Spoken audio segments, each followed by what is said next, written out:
That afternoon, when I walked unannounced into my daughter's house in Greenwich, Connecticut, I heard a scream that made my blood run cold. "You useless girl. You're only good for cleaning." My name is Grace Miller. I am 56 years old, and what I saw that day changed everything. I had spent 8 years in London, 8 years building my import business, 8 years sending money every month, 8 years believing that my Sarah was living the dream I never had. A good marriage, an elegant estate in Greenwich, stability. 8 years without knowing the truth. I decided to return without warning. I wanted to surprise her. I carried a suitcase full of gifts, silk scarves, perfumes, truffles from Harrods. In my head, I imagined her face lighting up when she saw me. My baby would hug me.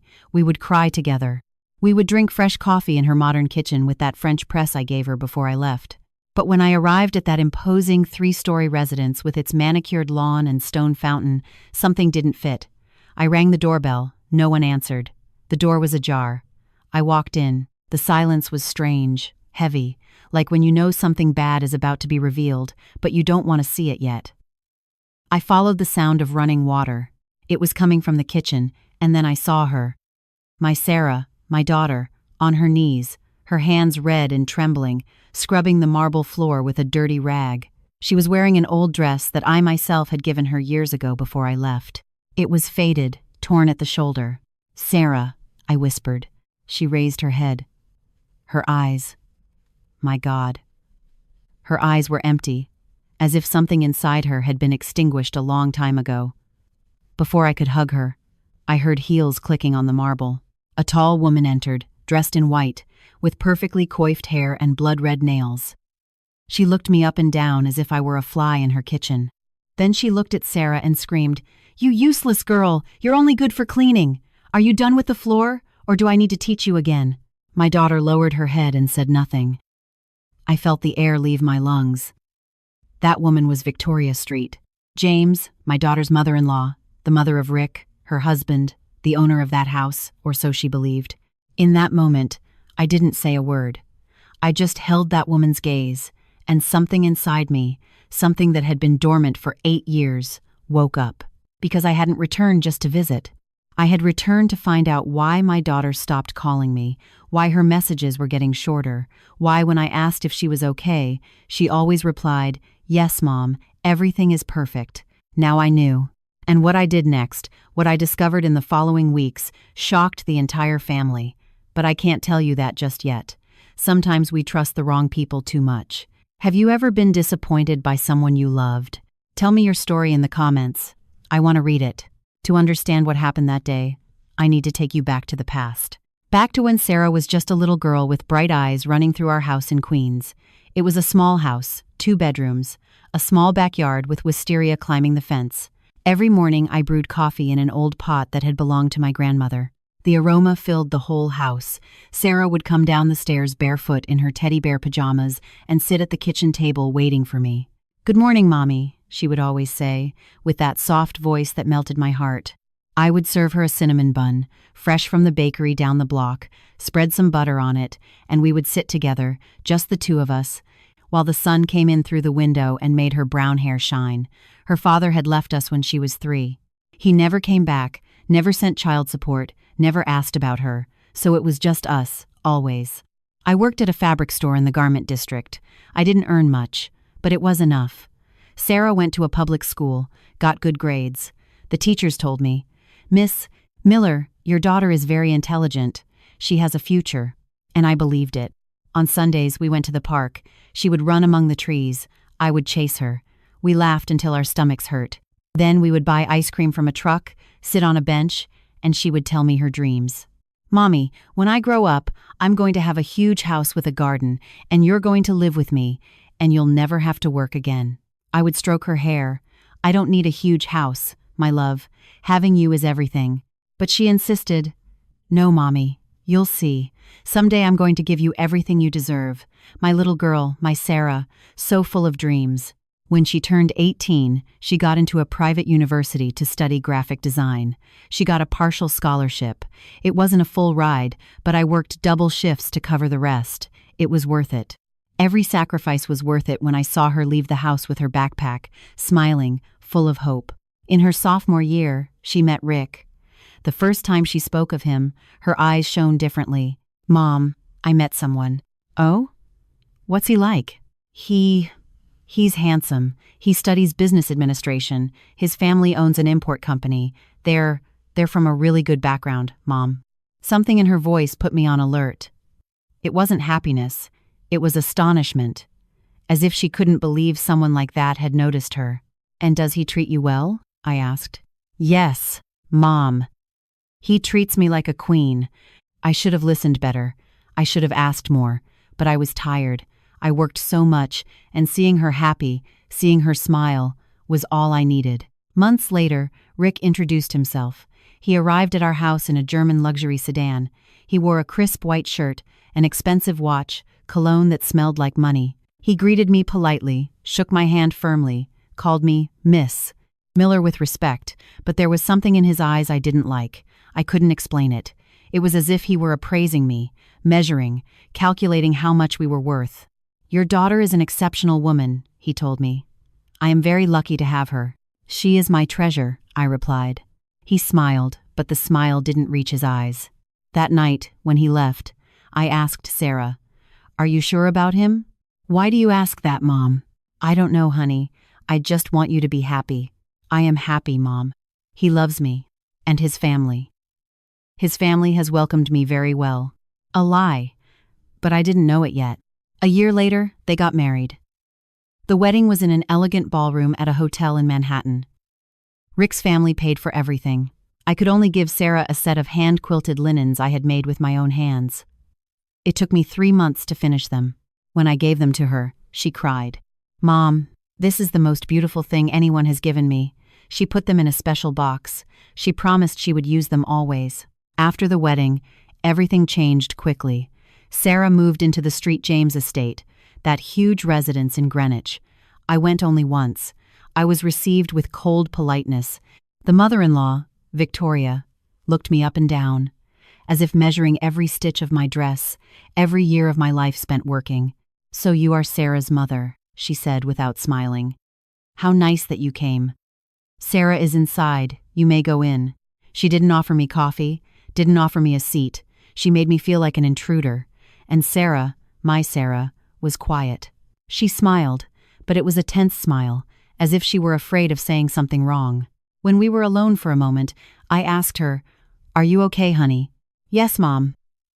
Everything is fine. I'm just learning to live here. It's different." "Different how?" "Nothing, Mom, don't worry." I should have insisted.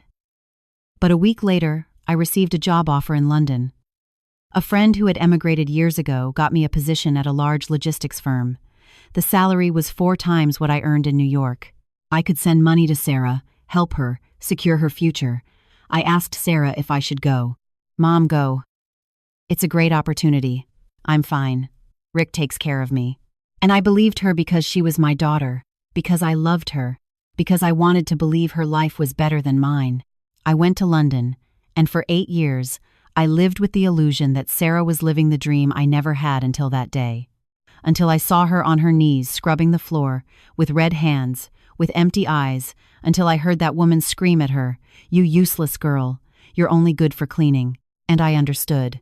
I understood that my daughter hadn't been living a dream, she had been living a nightmare, and I wasn't there to protect her. While I tell you all this, I wonder where you are listening from. Write the name of your city in the comments. That afternoon, after seeing Sarah on her knees and hearing Victoria's scream, I didn't say anything yet. No, I needed to understand first what was really happening. Victoria looked at me with contempt when she saw me standing in the kitchen doorway. "And who are you?" she asked, although something in her face told me she already knew the answer. "I am Grace Miller, Sarah's mother." Her expression changed for just a second, a flash of discomfort, but she hid it quickly. "Ah, the woman from London. Sarah didn't tell us you were coming." "It's a surprise," I replied, keeping my voice steady. "I wanted to see my daughter." Sarah remained on her knees with her head bowed, not daring to look at me. Her hands were trembling as she held the dirty rag. "Sarah, get up," I said softly. She hesitated. She looked at Victoria out of the corner of her eye, as if asking for permission. That broke my heart. "Sarah," I repeated, this time more firmly. "Get up, daughter." She stood up slowly. Her knees were red. The old, torn dress hung loosely on her, as if she had lost a lot of weight. When she finally looked at me, I saw something in her eyes I had never seen. Shame. "Hi, Mom," she whispered. "I didn't know you were coming." "I see that you didn't," I said. Then I looked directly at Victoria. "Can I speak with my daughter alone?" Victoria smiled. But it wasn't a kind smile. It was the smile of someone who knows she has power and enjoys using it. "Of course. This is her house, too." "Well, technically, it's my house, but Sarah lives here. You can talk in the living room. I have things to do." She left the kitchen with her heels clicking on the marble, leaving a trail of expensive perfume and arrogance. I approached Sarah and took her hands. They were rough, full of calluses, hands that had worked too much. "What is going on here?" I asked in a low voice. "Nothing, Mom. Everything is fine." "Don't lie to me, Sarah. I saw you on your knees. I heard what she said to you." She looked away. "It's just that Victoria is very demanding with cleanliness. She likes everything to be perfect, and I live in her house. It's the least I can do." "The least? Where is Rick? Why isn't he here defending you?" "He's at the company, Mom. He works a lot. The family business is big. He has many responsibilities." Something in her voice sounded rehearsed, as if she had repeated those words many times, trying to convince herself. "And you? You don't work?" She bit her lip. "Victoria says a good wife dedicates herself to the home, that my job is to take care of Rick and keep everything in order." "But you studied graphic design. You were talented." "I don't design anymore. I haven't had time, Mom." A lie. I knew it in that moment, but I didn't press her. Not yet. "Where are the linens I gave you?" I asked suddenly. "The ones I quilted for your wedding?" Her face crumbled. They are stored away. Can I see them?" "I just want to see them." Sarah took me to her room. We went up a marble staircase with a gold railing. The house was huge, ostentatious, but there was something empty about it, as if it were just a beautiful shell without a soul. When we entered her bedroom, I was surprised by how small it was compared to the rest of the house. A double bed and a small closet barely fit. There was no decoration, no photos of her and Rick together. There was nothing personal. It was like a servant's quarters. "The linens are here," she said, opening the closet. But when she took out the box, I saw it was crushed, with water stains. She opened it carefully, and what I saw broke me inside. The quilt and sheets I had stitched with so much love, with every stitch thought out for her, were torn, ripped in several places, dirty. "What happened?" I asked, feeling a lump in my throat. Victoria said they were too tacky for this house, that they didn't match the decor. I used them for a while, but one day Rick spilled red wine on them, and Victoria said they were ruined, that I should throw them away." "And why didn't you throw them away?" "Because they were yours, Mom, because you made them with your hands." "I couldn't." Her voice broke. For the first time since I arrived, I saw her cry. I hugged her. I felt her small, fragile, trembling body in my arms, and I knew that something terrible had been happening for these 8 years. "Why didn't you tell me?" I whispered. "Why didn't you call me?" "Because you were in London. Because you were working so hard. Because I didn't want to worry you." "And why?" "Because I thought I could handle it. I thought if I tried harder, if I did everything perfectly, she would accept me. He would love me, like before." She pulled away from me and wiped her tears with the back of her hand. "At first, when we got married, Rick was different. He was affectionate, attentive. He brought me flowers, told me I was beautiful. But little by little, he changed. He started coming home late, stopped talking to me, treated me as if I were invisible. And Victoria started giving me orders, criticizing me, telling me I wasn't enough for her son, that I came from a poor family, that I should be grateful they accepted me. Every word was a dagger in my chest. "And Rick? Does he defend you?" Sarah looked down. He says I should be more patient with his mom, that she's just like that she doesn't do it with bad intentions, that I'm too sensitive. But you heard her, Sarah." "I heard her myself. She called you useless." She was angry because I hadn't finished cleaning on time. Some important guests were coming. She needed everything to be perfect. She was justifying her, defending the very woman who humiliated her, and that scared me more than anything else. Sarah, listen to me closely. This isn't right. What is happening here is not normal. This isn't love. It's just that you don't understand, Mom. They are different. They have a different level. Other customs. I have to adapt. Adapt? Does that include them treating you like a servant? I'm not their servant. I'm Rick's wife. Then where is your husband? Why isn't he here with you now? Why doesn't he protect you? She didn't answer. Because she didn't have an answer. We heard footsteps in the hallway. Sarah tensed up immediately. It's Victoria, she whispered. Please, Mom, don't make a scene. I don't want problems. Problems, Sarah? There are already problems. She looked at me with those pleading eyes. And although everything in me wanted to go down and confront that woman, although I wanted to scream what I thought, I held back. Because I needed time. I needed to understand the whole picture. I needed to know exactly what had been happening during these 8 years. And above all, I needed a plan. Because I hadn't returned from London just to watch my daughter suffer. I had returned to save her. And that was exactly what I was going to do. The door opened. Victoria appeared with a fake smile. Everything okay in here? Rick just arrived. He's downstairs. He wants to greet his mother-in-law. She said mother-in-law as if the word burned her mouth. Let's go, I said to Sarah, taking her hand. We went down together. And when I saw Rick in the living room, dressed in his expensive suit, with his gold watch, with his perfect, empty smile, I knew exactly what kind of man he was. The kind of man who allows his mother to destroy his wife. The kind of man who chose comfort over love. The kind of man from whom I was going to take everything. But no one knew that yet. Not even I knew how far I was capable of going. While I tell you all this, I wonder where you are listening from. Write the name of your city in the comments. Rick approached with open arms and a smile that seemed taken from a magazine ad. Grace! What a wonderful surprise. Sarah didn't tell us you were coming. He gave me a superficial hug, one of those that mean nothing. He smelled of expensive cologne and something else I couldn't identify at that moment, something fake. I wanted to surprise you, I said, keeping my voice neutral. It's been 8 years. I missed my daughter. And she missed you too, right, my love? He looked at Sarah. She nodded quickly, without saying a word. Please, sit down, Rick said, pointing to the Italian leather sofa. Can I offer you something? Water? Coffee? Sarah, get something for your mom. Sarah got up immediately, like a spring. She ran toward the kitchen without even asking me what I wanted. It's not necessary, I said.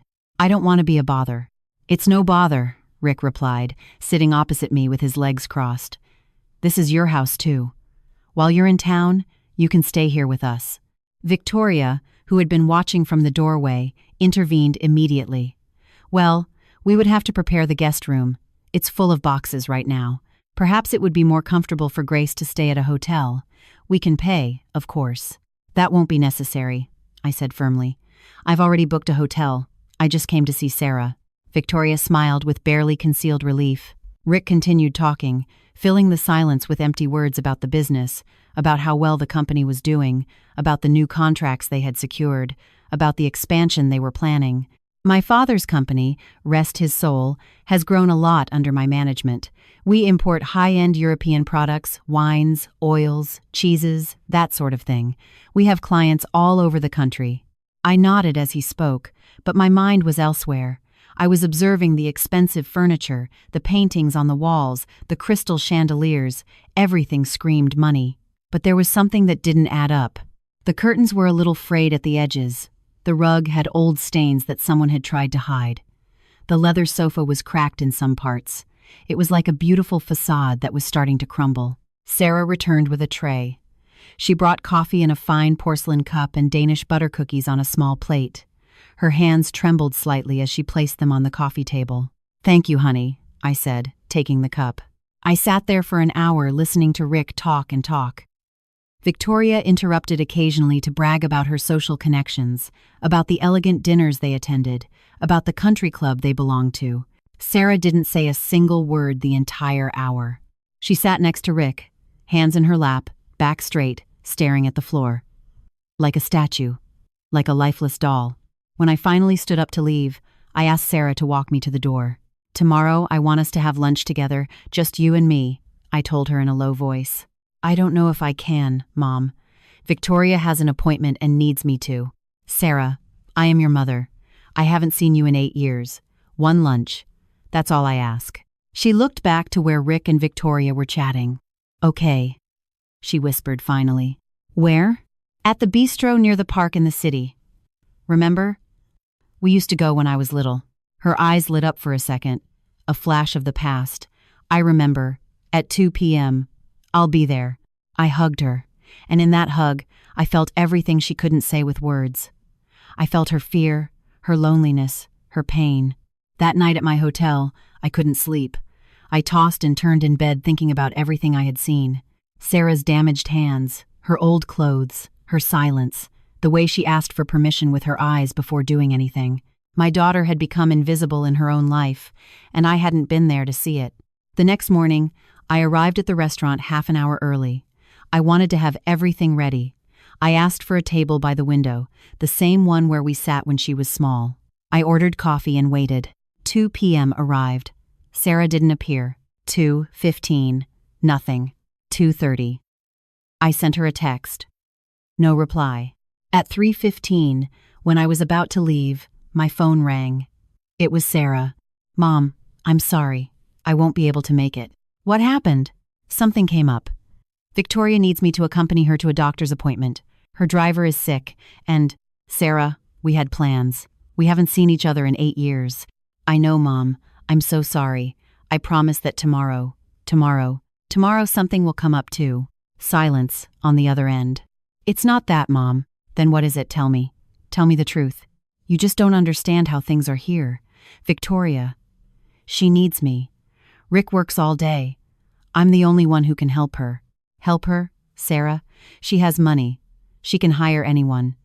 But I am her daughter-in-law. It's my responsibility. I felt something inside me break. And what about your responsibility to yourself? What about your life? This is my life, Mom. No. This isn't life. This is. I have to hang up. Victoria is waiting for me. We'll talk later. She hung up. I sat there in that restaurant with the coffee getting cold, with memories of when she was a child spinning in my head, and I understood something terrible. My daughter had given up on herself. She had erased herself to please that family, to fit in, to be accepted. And the worst part was that she didn't even realize it. She thought that was love. She thought that was marriage. She thought a woman's sacrifice was normal because no one had taught her otherwise. Because I hadn't been there to teach her. I left the restaurant and walked through the streets of the West Village aimlessly. I passed the park where we used to go. I saw a mother with her little daughter running among the trees, laughing, free, and I promised myself something in that moment. I was going to bring my daughter back. The Sarah who dreamed. The Sarah who laughed. The Sarah who had light in her eyes. It didn't matter what I had to do. It didn't matter how long it took. It didn't matter who I had to fight against. But first, I needed information. I needed to know exactly what was happening with that family, because something told me there was more, much more, than met the eye, and I was going to find out. That same afternoon, I did something I never thought I would do. I hired a private investigator. I had been recommended someone in New York, a business contact I had used before. I explained the situation, gave him the names. Rick Street James, Victoria Street, James, the family company. I need to know everything, I told him. Their financial situation, their business, their debts, everything. Are you sure, Miss Miller? Asked the investigator. Sometimes people discover things they'd rather not know. I'm sure. My daughter is in that house, and I need to understand why. Understood? I'll have something for you in a week. A week. 7 days that felt like an eternity. During that time, I tried to see Sarah 3 more times. All 3 times she canceled. Always with a different excuse. Always with that small voice, apologizing, promising that next time. Until finally I stopped insisting because I understood I wouldn't achieve anything by pressuring her. She was trapped in an invisible web of guilt, fear, and manipulation. And the only way to free her was to cut that web from the root. On the 7th day, the investigator called me. Miss Miller, I have the report. Can you come to my office? I'm on my way. An hour later, I was sitting in front of him looking at a thick folder full of documents, photographs, bank statements, and what I saw there changed everything. Absolutely everything. I still wonder if I did the right thing. What would you have done in my place? The investigator's name was Frank Reynolds. He had a small office in Midtown, on a second floor that smelled of stale coffee and paper. He was a man of about 50, with thick glasses and ink-stained hands. He opened the folder in front of me. "Miss Miller, this is more complicated than I thought at first. What did you find?" He took out a photograph. It was the facade of a commercial building in an industrial area of New Jersey. "This is the headquarters of Street James Imports, or what's left of it." "What's left?" "The business has been technically bankrupt for 3 years. They have debts with suppliers in Spain, Italy, France. It totals more than $2 million. I felt the air escape me. $2 million. And that's just with suppliers. They also owe the bank. They mortgaged the company 4 years ago to cover losses. They couldn't pay. The bank is in the process of foreclosure." He placed another document in front of me. It was a foreclosure notice. "And the house?" I asked. "The house where Sarah lives?" Frank pulled out more papers. "The house is also mortgaged. Twice. The first mortgage was 6 years ago. The second, 2 years ago. They owe approximately $800,000. The bank has already started the eviction process. They have 6 months. Maybe less." I stared at the documents, unable to process what I was seeing. But they live like rich people. The furniture, the clothes, the cars. "Facade," Frank said, taking off his glasses to clean them. "Everything is appearance. Rick's car is a lease and is 3 months behind on payments. The family's credit cards are maxed out. Victoria owes money, even at the beauty salon. How is it possible? How did they get to this?" Rick inherited the company from his father 8 years ago.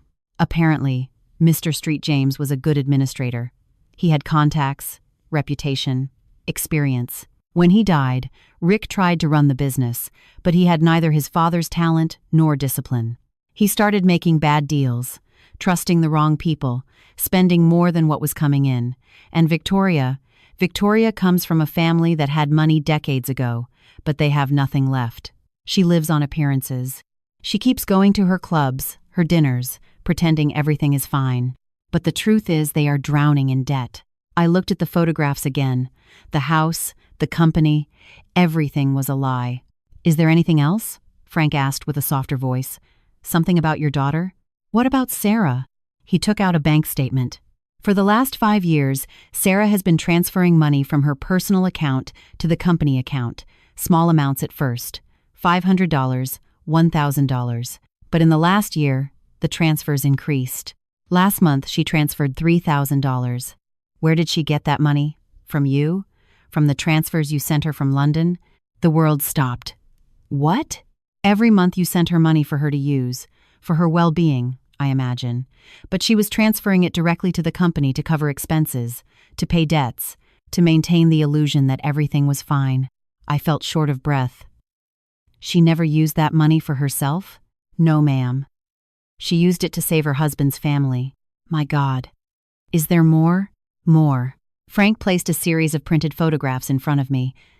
They were photos of Rick in restaurants, in bars, with a young woman who wasn't Sarah. Rick has had an extramarital affair for 2 years. This woman's name is Ashley. She's 26. She works in PR. He pays for an apartment for her on the Upper East Side. The apartment is in her name, but he covers the rent. $2,500 a month.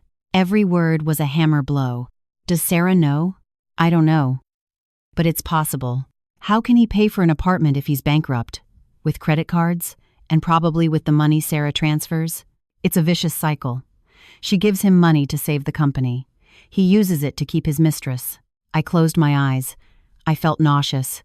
My daughter, my little girl, working like a servant in that house, giving every penny I sent her, sacrificing herself for a man who cheated on her, for a family that despised her, and it was all a lie. The wealth, the success, the prosperous company, the respectable family, everything was a sham. "What else do you need to know?" Frank asked. "I want the names of all the creditors. I want to know exactly how much they owe and to whom. I want to know when every deadline is. I want to know everything. Can I ask why?" I looked directly at him. "Because I'm going to buy those debts. All of them." Frank looked at me, surprised. Are you sure? It's over $2 million in total. I have the money. I've been working in London for 8 years, saving every penny, investing. I have enough. But, Miss Miller, if you buy the debts, today would. If I buy the debts, I become the creditor, and I can decide what to do with those properties. Yes.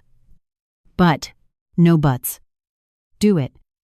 Contact all the creditors. Tell them there is a buyer willing to pay cash, and I want everything done quietly. No one can know who is behind this. No one. Frank nodded slowly. You're going to need lawyers. This is complex. Get me the best ones. I don't care about the cost. Understood? How long will it take if we move fast? A month.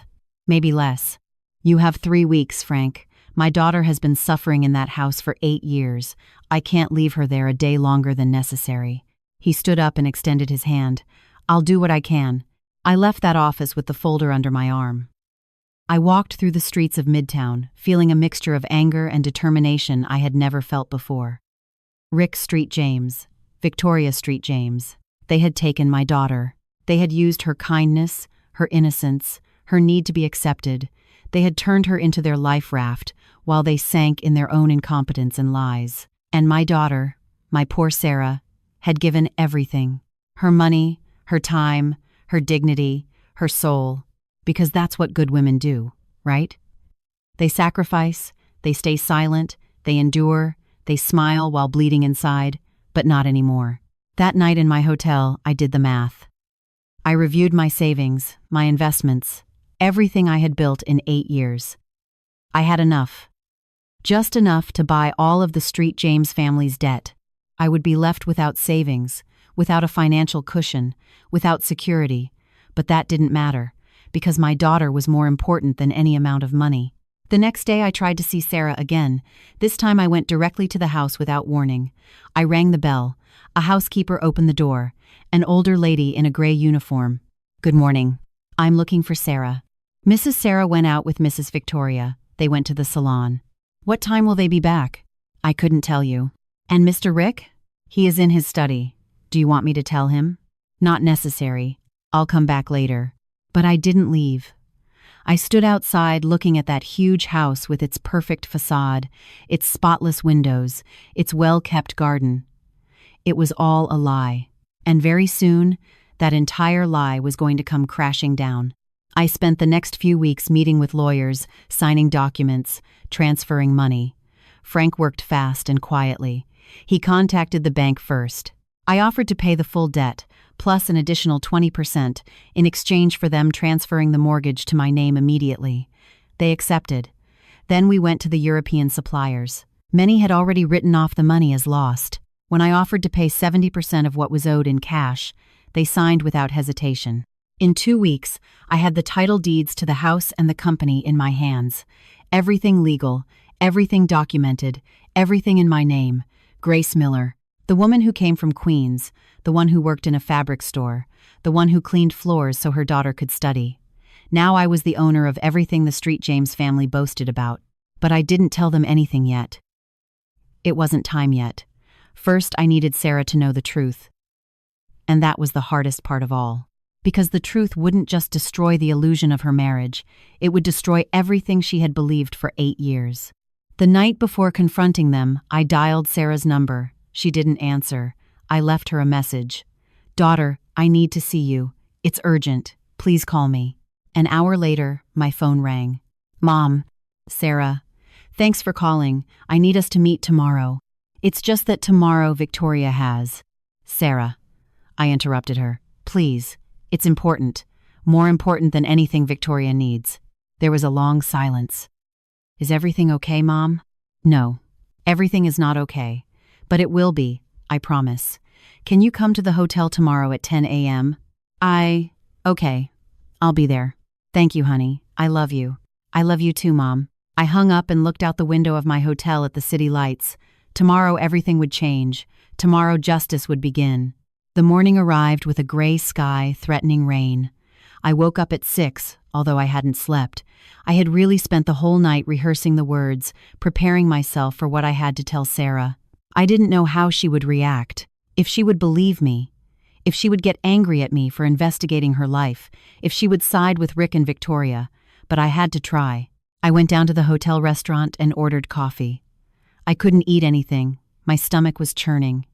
I checked my bag over and over, making sure I had all the documents Frank had given me. The bank statements, the photographs, the legal papers. The truth printed in black ink on white paper. At 10:10, I went up to my room. I had ordered fresh coffee and pastries, the cinnamon buns Sarah liked when she was a child. I wanted this to be as painless as possible. At 10 sharp, there was a knock on the door. I opened it. It was Sarah. She looked tired. She had deep circles under her eyes, her hair pulled back in a tight ponytail. She wore a turtleneck sweater despite the heat and baggy pants that hid her figure. "Hi, Mom," she said with a small voice. "Honey, come in." "Thanks for coming." She entered slowly, looking around as if she had never been in a hotel. She sat on the edge of the bed with her hands on her lap, with that rigid posture she had adopted. "Do you want coffee?" I asked. "I brought cinnamon buns." Her eyes lit up for a second. "I haven't eaten cinnamon buns in years." "Why?" "Victoria says they have too many calories, that I should watch my figure. Rick says so too." I felt the anger rise in my throat, but I swallowed it. "Well, today you can eat as many as you want." I poured her coffee in a cup and put the buns on a plate in front of her. She took one carefully, as if it were something forbidden. She took a small bite. She closed her eyes. "It tastes just like before," she whispered. "Some things never change." We ate in silence for a few minutes. I watched her, every movement, every gesture, searching for my daughter in there, beneath that shell of submission. "Mom, why did you want to see me?" she asked finally. "You said it was urgent." I took a deep breath.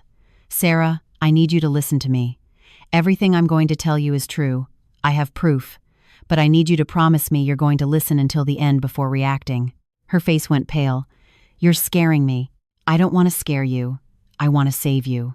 "Save me from what?" "From them, from Rick, from Victoria, from everything." She stood up immediately. "No, I'm not going to listen to this. I knew you came to criticize my marriage. I knew that. Sarah, sit down. Please. I don't want to hear bad things about my husband, even if they're true. They are not just bad things. They are facts. You don't know him. You don't live with the reality. I live with him. You were in London for 8 years while I—" She stopped. She covered her mouth with her hand. "While you what?" I asked softly. "Say it." "While I suffered alone." Her eyes filled with tears. "I'm not suffering, no." "Then tell me. Why are your hands full of calluses? Why do you wear old clothes? Why did I see you on your knees scrubbing the floor? Why did you stop designing? Why did you stop dreaming?" "Because I'm a wife." "Because that's what wives do." "No, Sarah, that's not what wives do. That's what slaves do." She looked at me with fury. "How dare you?" "I dare because I'm your mother, because I love you, because I'm not going to stay silent while you destroy yourself for people who don't deserve you. Rick loves me. Rick is cheating on you." The silence that followed was deafening. Sarah froze with her mouth open, her eyes wide. "What did you say?" "Rick has a mistress. Her name is Ashley. She's 26. He pays for an apartment for her on the Upper East Side." "Lies. I have photographs." "I don't want to see them." Sarah didn't scream. And it was the first time in years I heard her raise her voice. "I'm not going to listen to this. You're making things up to separate me from him." "Why would I do that?" "Because you never liked him. From the beginning. You always thought he wasn't enough for me. I thought he wasn't enough for you. And I was right, because you are worth 1,000 times more than he will ever understand." She collapsed onto the bed, crying. I waited. I let the weeping come out, years of pain, of humiliation, of silence, coming out all at once. When she finally calmed down, I sat next to her, put a hand on her shoulder. "There's more," I said softly. "And you need to know." "I don't want to know more. The company is bankrupt. The house is mortgaged. They have more than $3 million in debt. They are going to lose everything in less than 6 months." She raised her head slowly. "How do you know that?" "I hired an investigator. He gave me all the details. I have the documents here." I went for the folder and put it in front of her. She opened it with trembling hands. She started reading the bank statements, the foreclosure notices, the lawsuits. "It can't be," she whispered. "It can't be." "It's true, honey. It's all true. But Rick always says business is going well, that we are expanding. He lied to you. For all these years, he lied to you." She got to the photographs of Rick with Ashley. She stared at them for a long time. In one, they were kissing in the doorway of a restaurant. In another, he was putting a necklace on her. In another, they were entering an apartment building together. "Do you know this building?" I asked. "It's near Central Park." A tear fell on the photograph. "How long?" she asked with a broken voice. 2 years. 2 years. Yes. And I gave him everything. All the money you sent me, I transferred it to the company to help them, to save them. I know. It's in the documents? All the transfers? Yes. Every penny I sent you went straight to that shell company, and he used it to keep his mistress. She folded in on herself as if she had been punched in the stomach. "I'm an idiot." "No. You are not an idiot. You are a woman who loved too much, someone who didn't deserve it. I sacrificed everything, my career, my dignity, my life. And for what? For him to cheat on me. For his mother to treat me like trash. To live in a house that isn't even theirs. Not anymore," I said firmly. "Not anymore." Sarah looked at me with those red, swollen eyes. "You have your mother. And that's more than they have. I don't understand." I took another envelope out of my bag. Inside were the property titles. The house. The company. Everything. "I bought their debts," I said. "All of them. The house is in my name now. The company, too. They are mine." Sarah looked at me without comprehending. "What?" "I spent all my savings, every penny I earned in London. But I did it. I bought everything they think is theirs. But that means, it means I can do whatever I want with those properties. And what I want is to give them to you. To me, you are my daughter. Everything I have is yours. It always has been." She stared at the documents, unable to process what she was seeing. "Why? Why did you do this?" "Because you are my daughter. Because I love you. Because I am not going to let that family keep destroying you. But you lost all your money. Money is recovered. If I had lost you. If you had stayed in that house 1 more year, 2 more years, I don't know if there would have been anything left of you to save." She hugged me tight, like when she was a child and had nightmares, and I was the only one who could chase them away. "Thank you, Mom," she sobbed. "Thank you." I held her while she cried.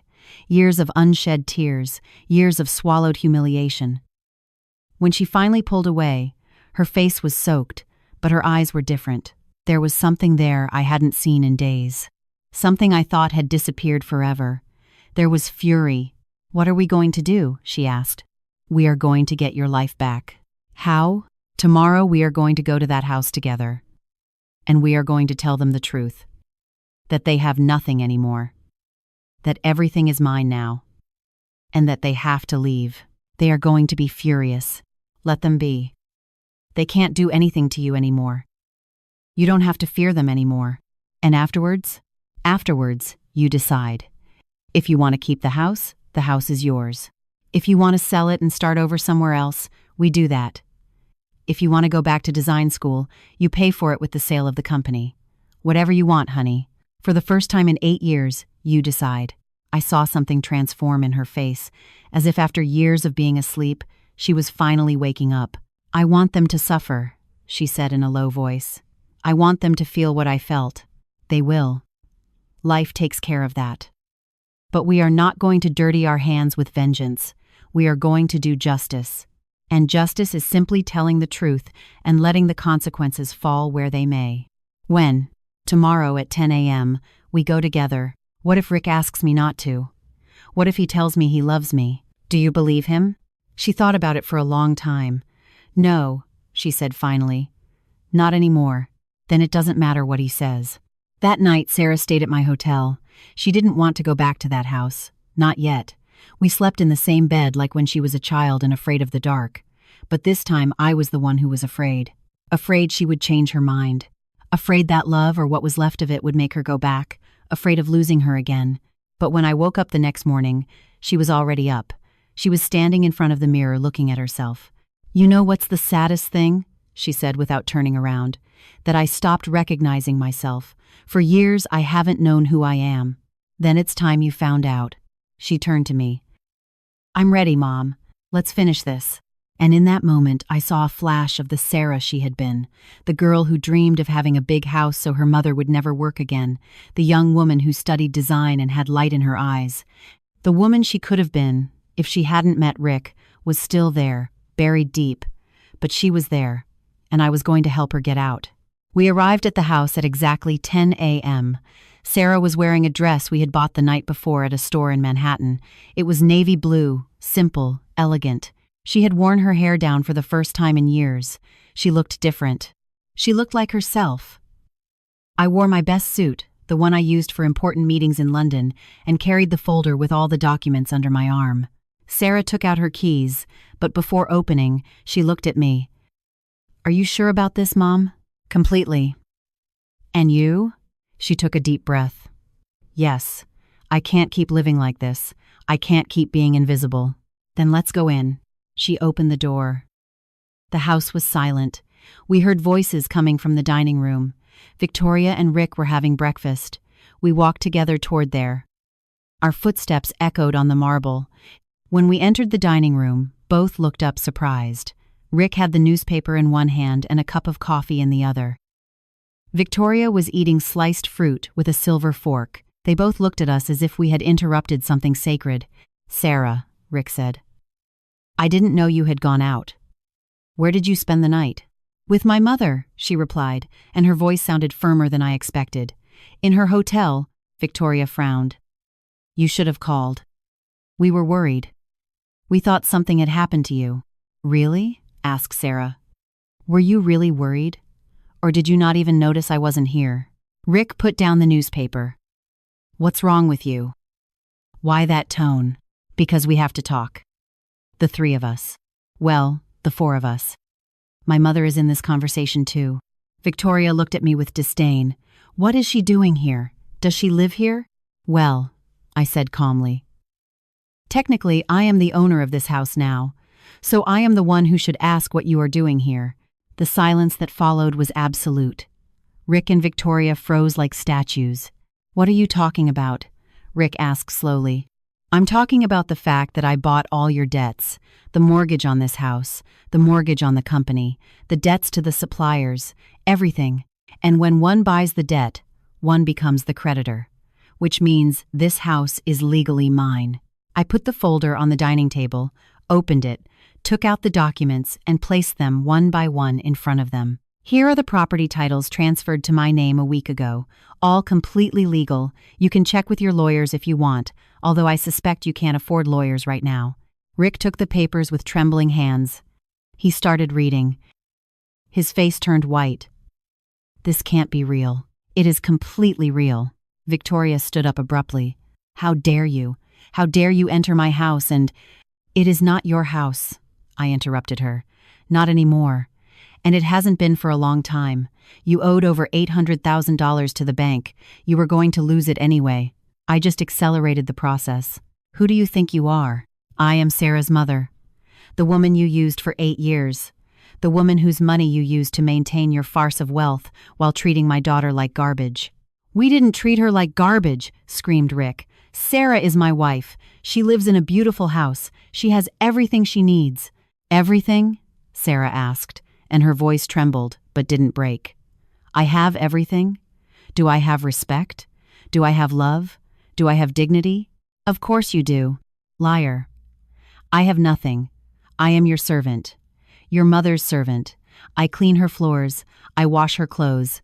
I cook her food. And while I do all that, you are with Ashley." Rick stood up so fast his chair fell backward. "What are you talking about?" "I know everything, Rick. I know you have a mistress. I know you pay for her apartment. I know you use the money my mother sent me to keep her while I break my hands cleaning your house." "Sarah, I can explain." "I don't want explanations.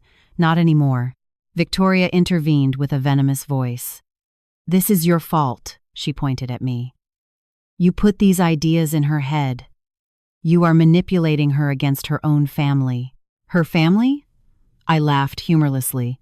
You are not her family. I am her family, and the only manipulation here is the one you exercised over her for years. We gave her a roof. We gave her stability. You gave her slavery. You turned her into your unpaid employee. And the worst part is, you did it with such subtlety that she thought that was love. Rick walked towards Sarah with arms extended.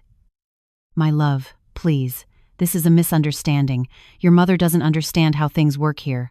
We love you. I love you. Sarah stepped back. Don't touch me, Rick. Don't touch me. I don't want you to touch me ever again. You're being irrational. Your mother brainwashed you. My mother opened my eyes. There's a difference. I took another envelope out of the folder. They were the photos of Rick with Ashley. I put them on the table, one by one. Explain this, I said. Explain why you were kissing another woman while your wife scrubbed your mother's floor.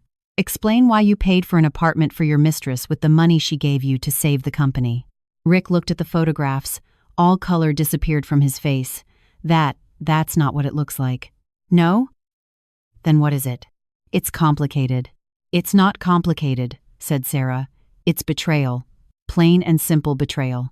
Victoria took the photographs and looked at them. For the first time since I met her, I saw something resembling discomfort on her face. Rick. What is this? Mom, you have a mistress? She's not a mistress. She's just someone who what? Someone who understands you better than your wife. Victoria's voice was ice. Do you know the scandal this could cause? Do you know what they would say at the club? In society? And there it was. The truth. Victoria didn't care about Sarah's pain. She cared about the scandal, the appearance, what people will say. You don't have a club anymore, I said. You don't have society anymore. You have nothing. Except debts and lies. Victoria looked at me with pure hate. This is revenge. That's what this is. You came here to get revenge because your daughter married someone better than you. I came here to save my daughter. And yes, incidentally, to do justice. But it's not revenge. Revenge would be cruel. I am just being fair. Fair? Taking our house is fair? It wasn't your house, it was the bank's. And you couldn't pay for it. I could. Then sell it. Sell it and keep the money, but let us live here until we find something else. No, sorry. I said no. I want you to leave today. Rick took a step toward me, and for the first time, I saw something dangerous in his eyes. You can't kick us out just like that. There are laws. There are laws. Yes. And I followed all of them. I have the legal right to ask you to vacate the property, and that is exactly what I am doing. We need time. At least a month. You have until the end of the day. Pack your things and leave. This is inhumane. Inhumane? Do you want to talk about inhumane? Was it humane to make Sarah clean on her knees? Was it humane to call her useless? Was it humane to cheat on her while she gave you every penny she had? No one answered. You have until 6 p.m., I repeated. If you are still here at that time, I will call the police and they will remove you by force. Victoria slumped into her chair. Suddenly she looked old. All that haughtiness, that arrogance had vanished. What remained was a frightened woman who had just lost everything. Where are we going to go? She asked with a small voice. Not my problem. You should have thought of that before spending money you didn't have, before mortgaging everything, before living a lie for years. Rick approached Sarah one more time. My love, please, don't let her do this. We are your family. We are married. Not anymore, said Sarah. What? We are not married anymore. I am filing for divorce. Sarah, no, please. We can fix this. I can change. I can. I don't want you to change anymore. I don't want anything from you anymore. I just want you out of my life. But I love you. No, you don't love me. You never loved me. You used me. Like she used me. Like everyone used me. But not anymore. She turned to me. Let's go, Mom. Are you sure? Completely. We left the dining room together. Behind us, we heard Victoria crying, Rick shouting, but we didn't stop. We went up to Sarah's room. She started taking her clothes out of the closet. There wasn't much. A few old dresses, worn underwear, a pair of shoes. "Is this everything?" I asked. "This is everything. The rest belongs to them, or they bought it. I don't want anything that comes from them." She found the box with the embroidered linens, the ones I had made her. She took them out carefully. "I'm taking these. We're going to get them mended. They'll be like new. We don't want them torn like that. To remember. To never forget what happened here."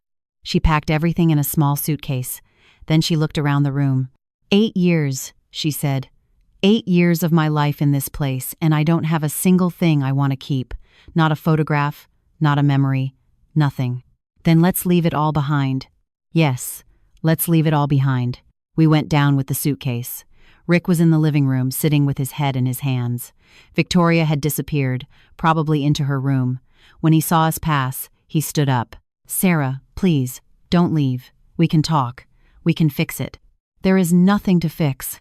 I spent 8 years with you, Rick. 8 years. That has to mean something.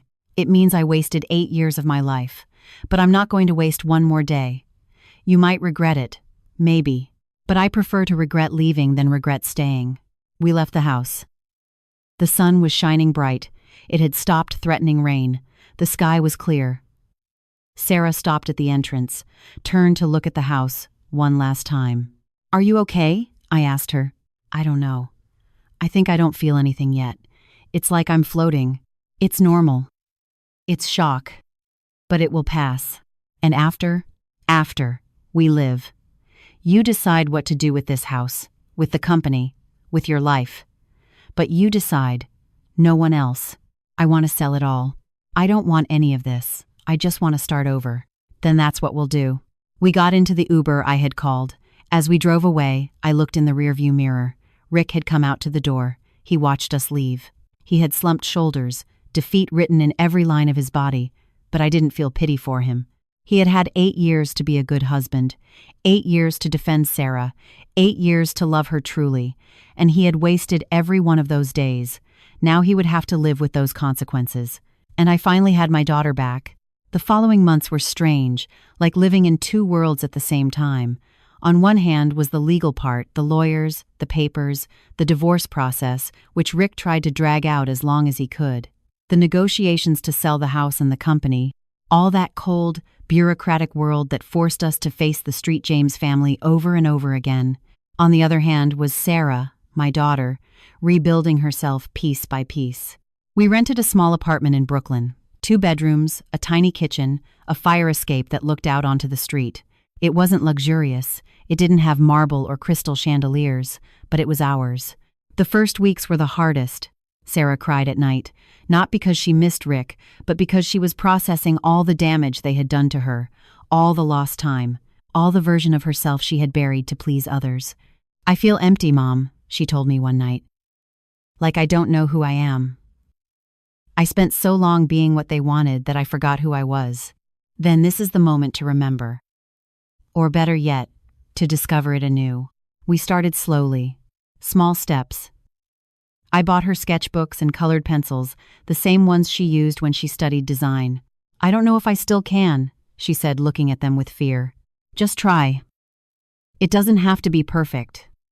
It just has to be yours." The first few days, the notebooks remained closed. She looked at them from afar as if they were something dangerous. But one morning I found her at the kitchen table drawing. It was a simple sketch. A cup of coffee, the ivy growing on the windowsill, her hand moving over the paper. I didn't say anything. I didn't want to interrupt. I just poured her coffee in silence and let her create. When she finished, she showed me the drawing. "It's terrible," she said. "I lost all my technique. It's beautiful because it's yours. Because you did it without anyone telling you how to do it." Little by little, she started drawing more. Every day, a little more. And with every stroke, I saw how something in her came back to life. Meanwhile, I took charge of selling the properties. It wasn't easy. The house was worth a lot of money, but it also carried the weight of everything that had happened there. Every room held a painful memory for Sarah. A young couple bought it finally. They were going to have their first baby. They were excited, making plans about how to decorate the nursery, about the garden where he would play. "It's good," Sarah said when we signed the papers. "It's good that that house has a new story, a happy story." The company was more complicated. It was so full of debt that almost no one wanted to buy it. Finally, an investor made a low offer. Very low. But we accepted it. It wasn't about making money. It was about closing that chapter. With the money from the sales, after paying all the remaining debts, a considerable amount remained. I gave it all to Sarah. I can't accept it, Mom. You lost all your savings to buy those properties. And I would do it 1,000 times more. This money is yours. It is the start of your new life. Use it well. What am I going to do with so much money? Whatever you want. For the first time in your life, the decision is yours alone. She enrolled in a digital graphic design course. Things had changed a lot since she had studied. Everything was computers now, programs she didn't know. But she learned fast, as if her brain had been asleep and finally woke up. She started taking yoga classes. She said she needed to reconnect with her body. After years of treating it like a machine that only served to work, she cut her hair, a big change, from waist length to a modern cut at her shoulders. When she came out of the salon, I almost didn't recognize her. "What do you think?" she asked, touching her hair nervously. "I think you look beautiful. You look like you." She looked in the car mirror. Victoria hated when I wore my hair short. She said Rick preferred women with long hair, so I never cut it. And now? What do you feel? I feel free. During those months, Rick tried to contact her several times. Calls, messages, flowers sent to the apartment. Sarah didn't respond to anything. "Aren't you curious?" I asked her once. "Don't you want to know what he has to say?" "No, because I know exactly what he's going to say. That he misses me. That he made a mistake. That he wants another chance. But the truth is, he had thousands of opportunities. Every day for 8 years was an opportunity to treat me well. And he chose not to. And if he really changed, that's not my problem anymore. Let him change for the next woman. I've already done my shift." Her firmness filled me with pride. One afternoon, 3 months after leaving the house, we were drinking coffee on the balcony when Sarah said to me, "Mom, I need to tell you something." Her tone put me on alert. "What is it?" "I've been thinking a lot about everything that happened, about how I got to that point, and I realized something." "What?" "That I also had responsibility. Not in what they did, that was their fault, but in staying so long, in accepting the mistreatment, in not defending myself." "Sarah, no. Let me finish. For years I blamed Rick, Victoria, the circumstances, and yes, they were cruel, but I also know there were moments when I could have left. I could have called you. I could have asked for help. And I didn't. Because I was afraid. Afraid of failing. Afraid of admitting I had made a mistake. Afraid that people would say I didn't know how to keep my marriage. That doesn't make you responsible for the abuse. No. But it makes me responsible for my own life. And that is the most important lesson I learned from all this. That no one can save me except myself. You were able to get me out of that house, Mom, and I will be eternally grateful. But rebuilding myself, only I can do that. I looked at her with awe. In those 3 months, my daughter had grown more than in 8 years. "You're right," I said. "And I am proud of you. Proud that you can see that. There's something else I want to do." "What?" "I want to go to therapy. I need to understand why I accepted all that. What was in me that made me believe I deserved to be treated like that? Because if I don't understand it, if I don't heal it, I'm going to repeat the same pattern with someone else." "I think that's an excellent idea." She started therapy the following week. She went twice a week. She didn't tell me everything she talked about with her therapist, but I saw the changes. The way she stood straighter, the way she held eye contact, the way she said no without apologizing.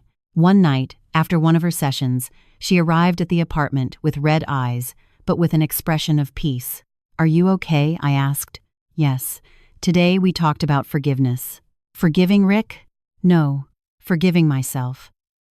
My therapist says I've been carrying so much guilt, so much shame, that I haven't allowed myself to really heal.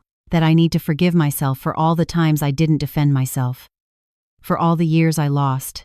For having forgotten about myself. And could you do it? I'm trying. It's harder than I thought, but I'm trying." While Sarah rebuilt herself, I observed from afar what was happening with the Street James family. not because I wanted revenge, but because I needed to make sure they didn't try to hurt Sarah again. Victoria moved into a small apartment in Jersey City. Nothing luxurious, nothing that resembled the life she had had before. I saw her once at a supermarket. She wore common clothes, no jewelry, with undyed hair showing gray. She looked small, fragile. She wasn't the haughty woman shouting orders anymore. When she saw me, she looked away and left quickly. I didn't feel satisfaction. I just felt sadness. Sadness for a woman who had based her entire identity on external things, on a house, on a last name, on money she didn't have. And now that all that had disappeared, she had nothing left, not even herself. Rick was worse. He tried to get a job at several financial firms, but his reputation preceded him. The news of his company's bankruptcy had spread fast in that small, elitist circle. No one wanted to hire him. The last I heard of him was from Frank, my investigator, who continued keeping me informed. Rick Street James is working as a salesman at a car dealership in Queens, Frank told me. Ashley, his mistress, left him 2 months ago. Apparently, he could no longer maintain her in the style to which she had become accustomed. How is he? According to my sources, not well. He drinks a lot. He's gained weight. He looks neglected. Some say he's depressed. I didn't feel joy hearing that. I didn't feel anything like revenge fulfilled. I just felt a kind of quiet justice. Life had given Rick exactly what he deserved, not by my hand, not because I sought to destroy him, but because the natural consequences of his actions finally caught up with him. He had lied, cheated, used others, lived beyond his means, building a fake life with borrowed money and empty promises. And now he paid the price for those decisions. I didn't need to do anything else. Justice isn't always dramatic. Sometimes it is simply silent, inexorable, like water wearing down stone, not with force, but with persistence. One Sunday afternoon, 6 months after Sarah left the house, we were cooking together in our apartment. She was making pasta sauce. I was preparing chicken.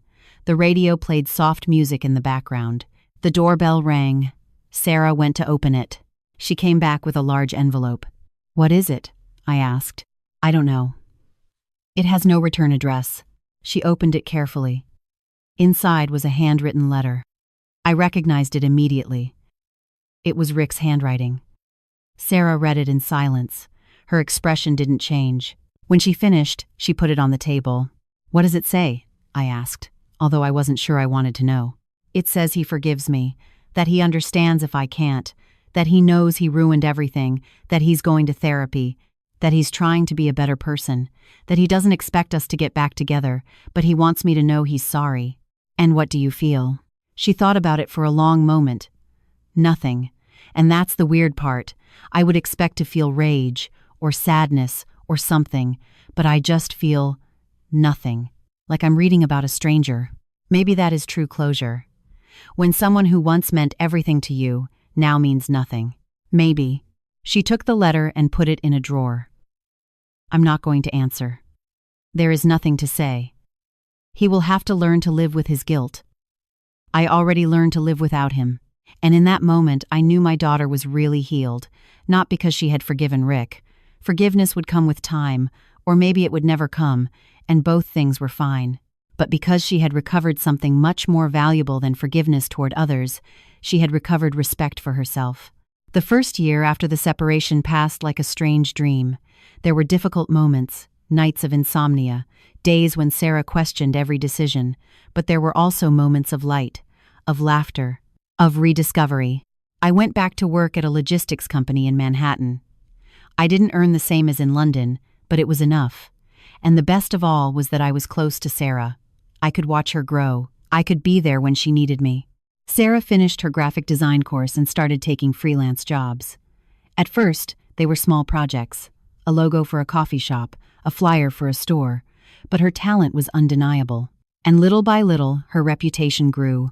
A year and a half after leaving Rick, Sarah opened her own design studio. It was small, just her and an assistant. But it was hers, completely hers. On opening day, she hung a framed picture on her office wall. It was a drawing she had made months ago, a woman with broken wings that were starting to heal. "This is to remember," she told me, "to never forget where I come from, but also to know where I am going." While Sarah flourished, I kept receiving occasional reports from Frank about the Street James family. I didn't ask for them, but he considered it part of his job to keep me informed. Victoria had tried to return to her previous social circle, to her clubs, to her elegant dinners, but they had rejected her. In those circles, wealth was the ticket. Without money, without a house, without a name that was worth anything, she was invisible. I saw her one more time, 2 years after everything, at a flea market. She was selling costume jewelry she made herself. Necklaces, bracelets, earrings. They weren't very good. The beads were poorly assembled. The colors didn't match well. She looked old, much older than her years indicated. The pride that once defined her had crumbled, leaving only an empty shell. When she saw me, this time she didn't run. She stayed there looking at me, waiting for something. I don't know what. An apology? Compassion? Forgiveness?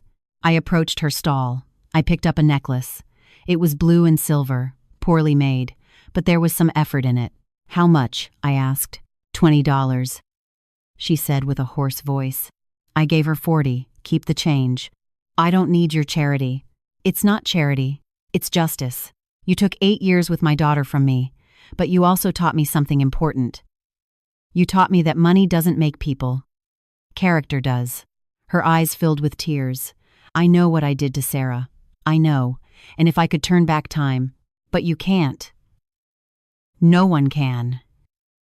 We can only live with our decisions. She is okay? She is more than okay. She is happy. I'm glad. I know you won't believe me, but I'm glad. Maybe someday I will believe you, but today I just hope you find your way, like we all have to. I walked away from her stall. I didn't buy the necklace out of pity. I bought it because I saw in her eyes something I hadn't seen before, something resembling real regret.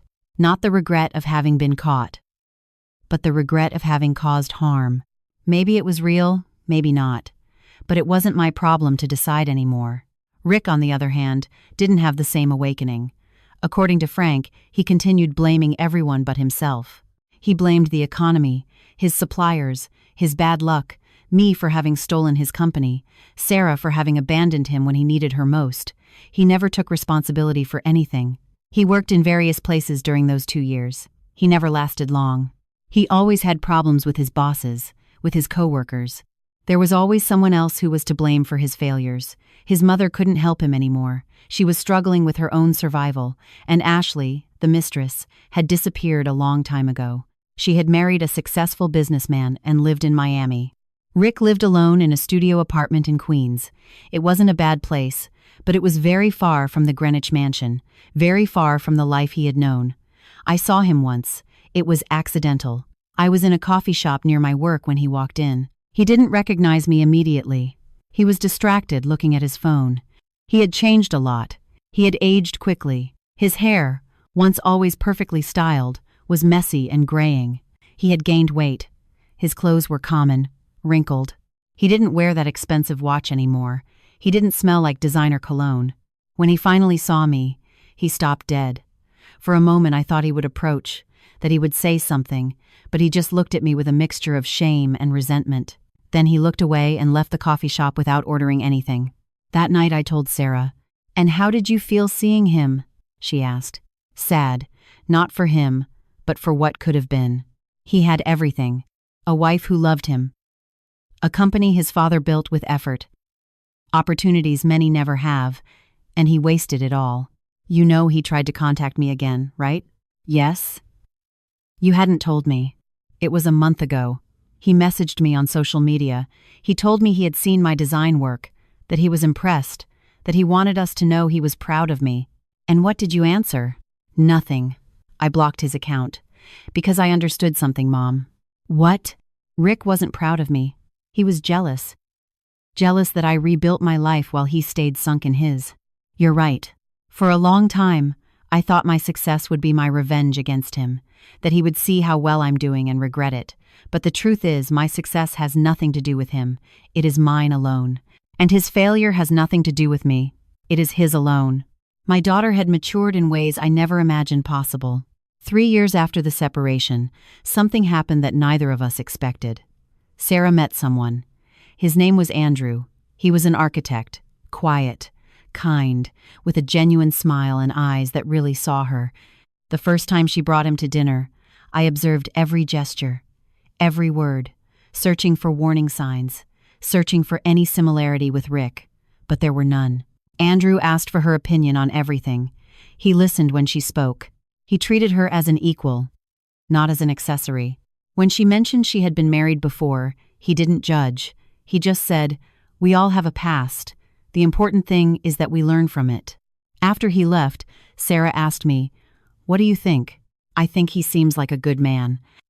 But the most important thing is, what do you think?" "I'm scared, Mom.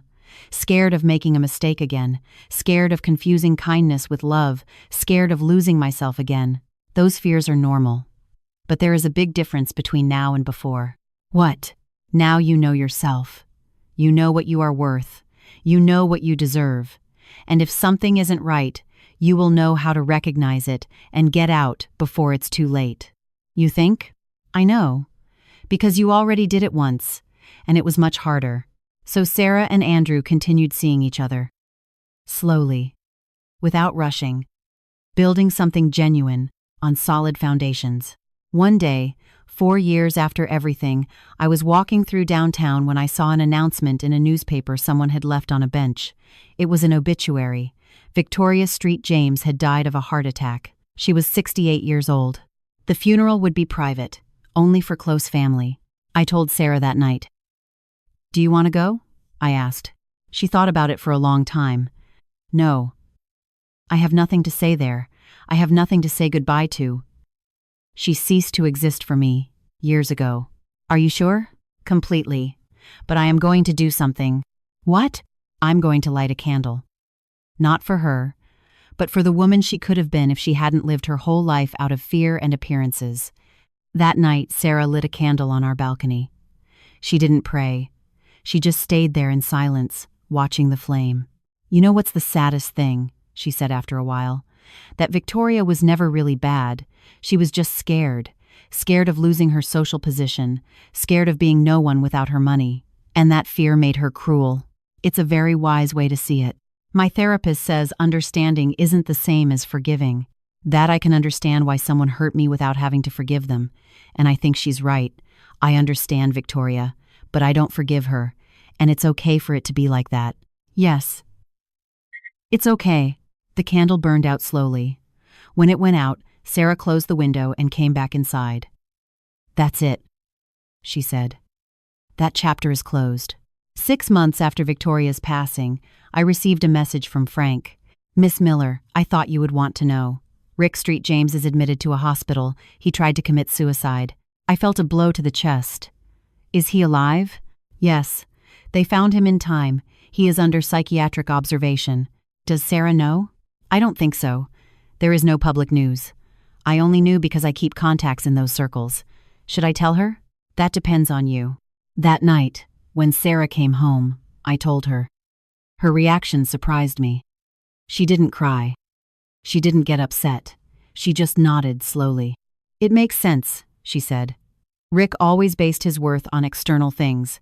His name, his money, his appearance. When he lost all that, he lost his identity. And he had nothing inside to hold on to." "Do you want to visit him?" "No." "Are you sure?" "Yes. Because if I go, he's going to think he still has power over me. That I still care enough to run to his side. And it's not like that. It makes me sad that he's suffering. It makes me sad that he reached that point. But his healing is not my responsibility. Mine is. And I've worked too hard on it to risk it now." I sent anonymous flowers to the hospital with a card that said, "May you find the peace you seek." I didn't know if Rick received them. I didn't know if he understood who they were from, but it didn't matter. I didn't do it for him. I did it for me, to close that circle with a gesture of humanity, not revenge.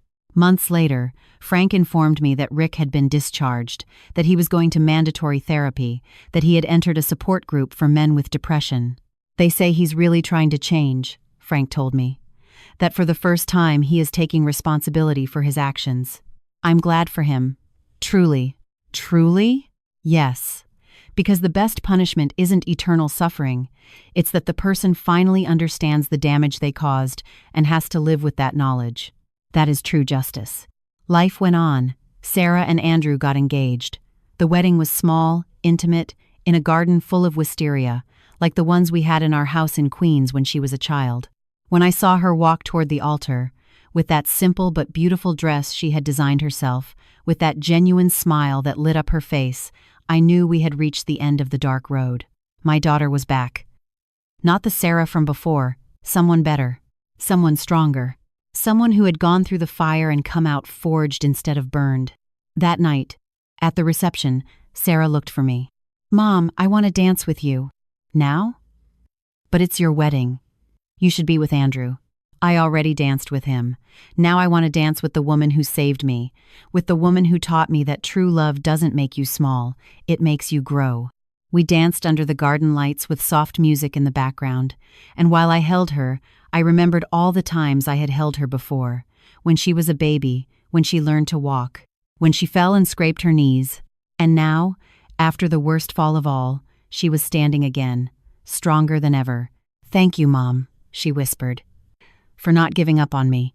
I never could. You are my daughter. I love you too, my baby." The song ended. She went back to Andrew, and I stayed there watching her laugh, watching her shine, watching her be completely, wonderfully happy. And I knew justice had arrived, not in the dramatic way it appears in movies, but in the silent way it really arrives. Rick had lost everything because he never valued anything. Victoria had died alone because she had lived for appearances.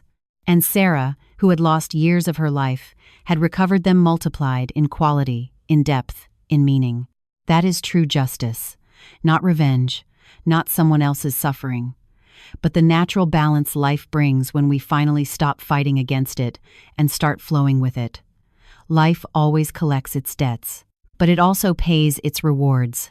And my daughter, after years of giving without receiving, was finally receiving everything she deserved. It has been 5 years since that day I entered that house and saw my daughter on her knees. 5 years that seem like a whole lifetime.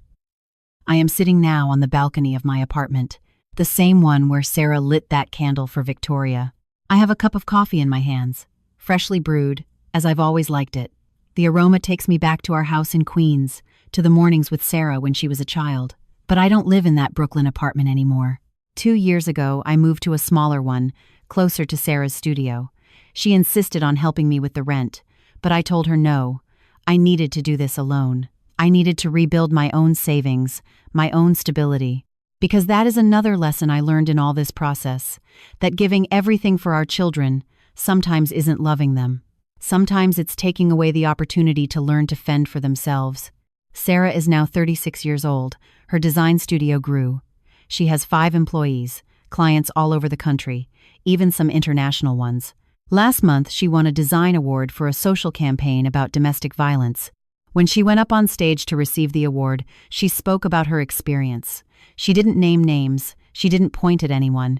She just told her story. The story of a woman who lost herself in a toxic marriage and took years to find herself again. "If my story helps just one woman open her eyes," she said in front of hundreds of people, "everything will have been worth it." I was in the audience. I cried, but they were tears of pride. My baby wasn't my baby anymore. She was a complete, independent, strong woman. Andrew turned out to be everything Rick never was. Patient, respectful, a true partner. They have a daughter now. Her name is Ellie. Like my mother, she is 2.5 years old and is the light of our lives. When I see her running through the park, with that brown hair she inherited from Sarah, with that laughter that fills the whole space, I think about cycles, about how stories repeat, but also about how we can break those cycles if we are willing to do the work. Sarah is raising Ellie completely differently from how she was raised in the Street James house. She teaches her that her value doesn't come from her appearance or her ability to please others. She teaches her that her voice matters, that she can say no, that she can take up space without apologizing. Sometimes I wonder what would have happened if I hadn't returned from London that day, if I hadn't walked unannounced into that house, if I hadn't seen Sarah on her knees. How much longer would that situation have lasted?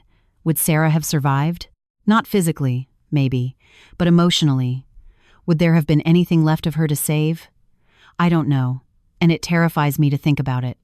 But I also know I can't live in the what-ifs. I can only live in what is. And what is beautiful. I have learned so much in these years. Lessons I wish I had known when I was younger. When I raised Sarah alone. When I worked double shifts to give her what I never had. I learned that love is not sacrifice. Love is balance. It is giving without emptying oneself. It is supporting without disappearing. I learned that money doesn't define people, but the way they use it does reveal who they are. Rick and Victoria had money, and they used it to build walls, to pretend, to hide their inner emptiness. When they lost the money, nothing remained because there was never anything real underneath. I learned that justice doesn't always arrive immediately. It's not like in the movies where the villain receives his punishment in the third act. Sometimes justice takes years. Sometimes it is silent. Sometimes it is simply seeing how the natural consequences of someone's actions finally catch up with them. I learned that forgiveness is not mandatory, that it's okay not to forgive those who hurt us, that we can heal without forgiving, that we can move forward without giving that gift to those who don't deserve it. Sarah never forgave Rick or Victoria, and it's okay. She found peace another way. She found peace in rebuilding herself, in choosing herself, in creating a life so beautiful that the past no longer has power over her. That, I believe, is the best revenge, not the suffering of the other, but one's own happiness, so complete, so real, that it makes everything that happened seem like just a bad dream from which we finally woke up. The other day, Sarah and I were drinking coffee at her house. Ellie was playing in the garden with Andrew. The sun came through the window. There was peace. That kind of peace one only appreciates when one has known chaos. "Mom, do you ever regret it?" she asked suddenly. "Regret what?" "Spending all your savings. Risking everything for me." I looked her in the eyes, those eyes that now shone with a light that seemed impossible years ago. Never. Not a single day. Not a single second.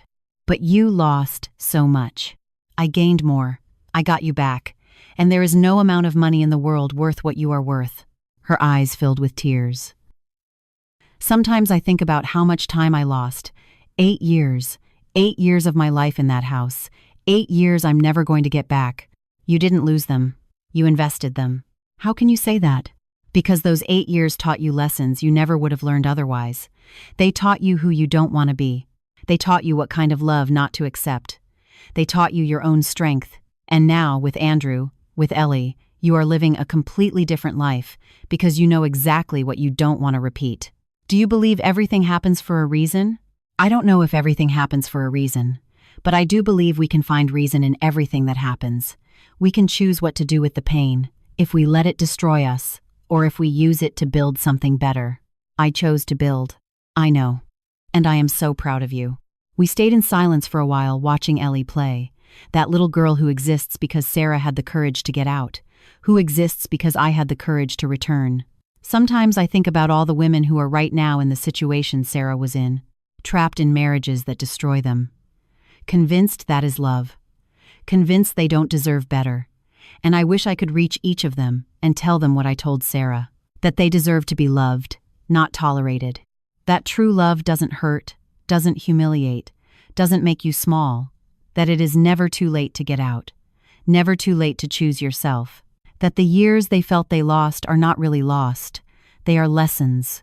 Scars that prove they survived, and that on the other side of that pain, there is life. There is light. There is the possibility to bloom again. A few months ago, I received an unexpected call. It was Rick. After 5 years of no contact, he called me. My first instinct was to hang up, but something stopped me. Curiosity, maybe. Or maybe the need to completely close that chapter. "Mrs. Miller." His voice sounded different. Older. More tired. "Rick, I know I have no right to call you. I know you probably don't want to talk to me, but I needed to tell you something." I waited in silence. "You were right," he said. "About everything. About me. About what I did to Sarah. About my life. I've been in therapy for 3 years. Working on it. And finally, I understand the damage I caused. Why are you calling me? Why not call Sarah? because she made it very clear she wants nothing to do with me, and I respect that. But you were the one who had the courage to do what I never could. See the truth, act, save her. And I wanted to thank you. I didn't do it for you. I know. You did it for her. As I should have. But I was too lost in my own cowardice. What do you want? Rick, forgiveness? No. I don't expect forgiveness. I don't deserve it. I just wanted you to know that your daughter, that Sarah, I am aware now that she was the best thing that ever happened to me, and I destroyed her, and I have to live with that every day. And you should. Yes, you should. I just wanted you to know I'm sorry. Truly. I don't expect that to change anything. I just needed to say it. Okay, I heard you. Is she okay?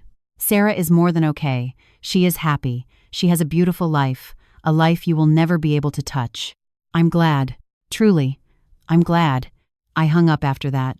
I didn't say anything else. There was nothing else to say. I told Sarah about the call. And how did you feel listening to him? She asked.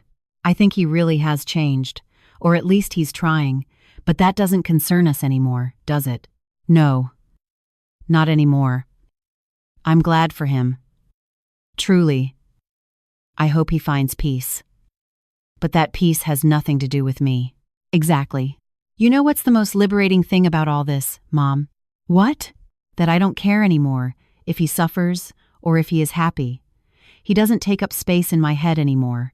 He doesn't take up space in my heart anymore. He's just someone I knew a long time ago. Nothing more. That is true healing. When someone who was once your whole world becomes a stranger. Not with hate, not with resentment, simply with indifference. Yesterday was Ellie's birthday. We threw a party in Sarah and Andrew's backyard. There were colorful balloons, chocolate cake, kids running everywhere. Ellie opened her gifts with that pure excitement only children have. And when she finished, she ran to me. Grandma, tell me a story? What kind of story do you want? A princess story. I sat her on my lap. How about I tell you a different story? A story about a princess who didn't need a prince to save her. A princess who saved herself. Her eyes lit up. Yes, that one. And while I told her the story, I saw Sarah watching us from afar, smiling with wet eyes. Because she knew the story I was telling Ellie wasn't just a tale. It was our story. The story of how a woman got lost and then found herself. The story of how true love, a mother's love, can move mountains. The story of how justice, true justice, isn't about destroying others. It's about building oneself. This morning, before sitting on this balcony with my coffee, Sarah sent me a message. Thank you, Mom. For everything. For not giving up. For teaching me that I deserve more. For showing me that true love doesn't hurt. I love you to infinity. I cried when I read it. Good tears. Tears of gratitude. Because I spent 8 years in London, far from my daughter, believing I was doing the best for her. And then I spent more years repairing the damage that distance caused. But in the end, I recovered not only my daughter, but a better version of her and of me. I learned that it is never too late to act, that it is never too late to save who we love, that it is never too late to say enough. I learned that true wealth is not in big houses or prosperous companies. It is in quiet mornings with coffee, in the laughter of grandchildren, in being able to look your daughter in the eyes and see she is really, genuinely happy. If there is anything I would want this story to teach someone, it is this. If you are in a situation that destroys you, you can get out. It may seem impossible. It may seem you have no resources, nor support, nor strength, but you have it. It is there, buried under years of doubts and fears. But it is there. And if you know someone who is suffering, don't look the other way. Don't think it's not your problem. Sometimes all someone needs is for one person to see, for one person to act. I could have ignored what I saw that day. I could have thought it wasn't my place to intervene, that Sarah was an adult and should solve her own problems. But something inside me, that mother's instinct that never dies, told me to act, and I did. And that decision, that moment, changed everything. Not because I am special, not because I am heroic, simply because I was willing to see the truth and do whatever was necessary to protect my daughter. That is all that is needed sometimes, someone willing to see, someone willing to act, someone willing to tell the truth when everyone else is comfortable with the lie. The sun is starting to set. The sky is painted orange and pink. In a few hours, Sarah will come with Ellie. We will have dinner together as we do every Sunday. And while I cook, while I watch my granddaughter play, while I listen to my daughter laugh, I will know that every penny spent, every tear shed, every difficult moment was worth it. Because my daughter is alive. Not just breathing, but really alive. Shining. Blooming. And that, in the end, is all a mother can ask for. My name is Grace Miller. I am 61 years old, and this is the story I never thought I would have to tell. But if my story helps just one woman open her eyes, if it gives just one mother the courage to act, if it shows just one person that there is always a way out, that there is always hope, then it will have been worth telling. Because in the end, we don't take the money with us. We don't take the houses. We don't take the titles or the appearances. We take the love we gave, the lives we touched, the people we saved. And I saved my daughter. And she, in her way, saved me. Thank you for listening to the end. If this story touched your heart, share it with someone you love. Sometimes a story like this can change a whole day. It can give someone the strength they need to take that first step. May God bless you. May you find the courage you need to choose yourself, to save yourself, to shine. And remember, it is never too late to start over. Until next time.